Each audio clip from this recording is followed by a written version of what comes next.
Hello అండి అందరికీ. ఈ మధ్యలో సౌత్ ఇండియా షాపింగ్ మాల్లో లక్కీ డిప్ డ్రా అయితే పెట్టారు కదండి.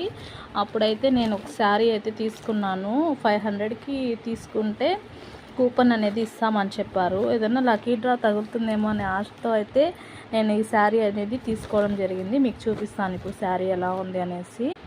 టోటల్గా 2 శారీస్ అయితే తీసుకున్నాను. ఒక్కోటి 500. ఇంకో శారీ కూడా నెక్స్ట్ వీడియోలో చూపిస్తాను. ఇదైతే ఫస్ట్ శారీ అనమాట. ఇది చూడడానికి అంటే ఇలా ఉంది, కానీ ఇంకా ఎండలోకి వెళ్తే షైనింగ్ అనేది చాలా బాగుందన్నమాట. టిష్యూ ఫ్యాబ్రిక్ లాగా అనిపిస్తుంది, షైనింగ్ బాగా వచ్చింది. కానీ లక్కీ డ్రాలో మాత్రం నాకైతే ఏమీ కాల్ కానీ ఏమీ రాలేదు. నేను చాలా డిసప్పాయింట్ అయ్యాను. అదే పనిగా దామల చెరువు నుంచి మేము తిరుపతికి వెళ్ళి తీసుకున్నామన్నమాట. ఏమైనా వస్తుందేమో అని ఒక చిన్న ఆశతో మన లక్ ఎలా ఉందో చూద్దామని. కానీ అయితే ఏం రాలేదు.